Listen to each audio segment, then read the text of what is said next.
call it the American health. No, we're not using that. We're not using that language. Okay. Yeah. Well, they did rename the Affordable Care Act, so I guess y'all can do the same thing. Exactly. We appreciate it. Thanks so much. Thank you much. Folks, day 2 of the Senate Judiciary Committee's confirmation hearings for Supreme Court Justice nominee Neil Gorsuch took a decidedly testy turn. Democrats on the committee grilled Gorsuch about his judicial independence from President Trump, as well as issues ranging from voting rights to workers' rights. But he sidestepped the questions, insisting that he would be impartial if confirmed to the Supreme Court. And I'm heartened by the support I have received from people who recognize that there's no such thing as a Republican judge or a Democratic judge. We just have judges in this country.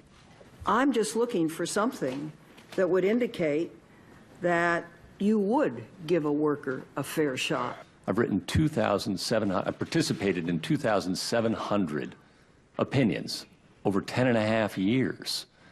And if you want cases where I've ruled for the little guy as well as the big guy, there are plenty of them, Senator. How have your views of marriage equality changed, if at all, since the 2004 election? Senator, my personal views, if I were to begin speaking about my personal views on this subject, which every American has views on, would send a misleading signal to the American people that my It's settled law. It is absolutely settled law.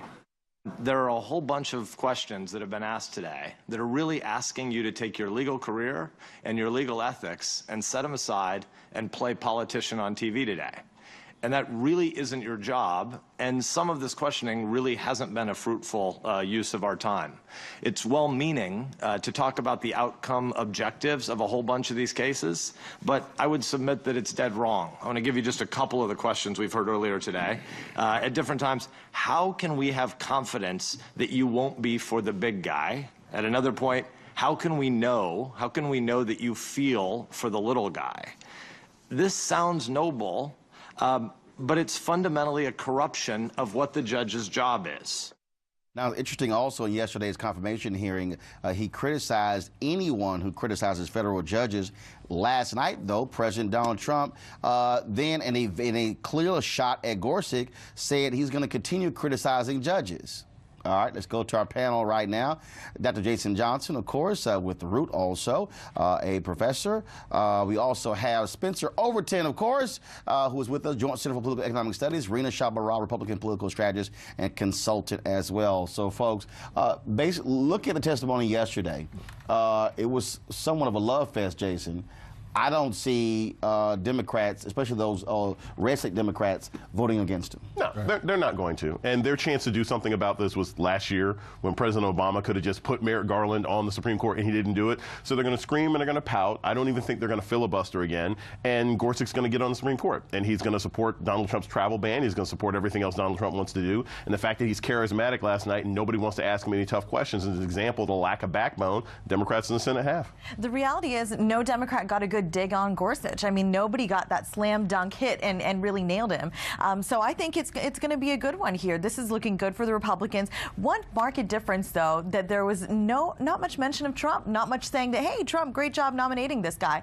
I think he's going to be better for the Republican Party than people think. Of course, he's a fill-in for Scalia, but generally this guy is widely accepted across a number of people in the Republican Party. And as we know, there are many factions in the party, but people like him. So I think Democrats are going to have a hard time. Gorsuch is smooth. You know, he is going to end up being another Scalia here or Thomas. What's amazing to me, Roland, is the lack of discipline in terms of Trump. Like, Gorsuch hits it out of the park. Just, you know, be silent, be quiet, sit back, let it happen, let the process happen, as opposed to having to reply to everything, to respond to everything. Amazing.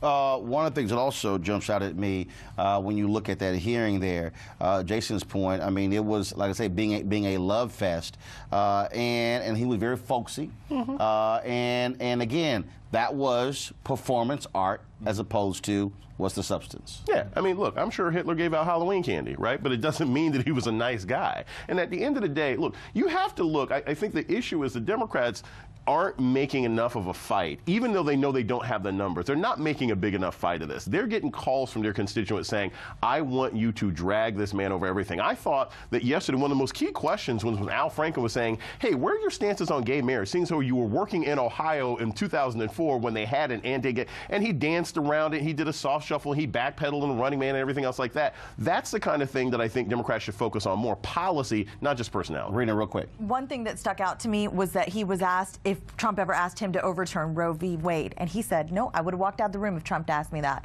I think that's a really good thing. Yeah, but he also said it's settled, but I guarantee you, if that comes back up, settle goes out of the window. Hold tight when we come back, folks. The calling for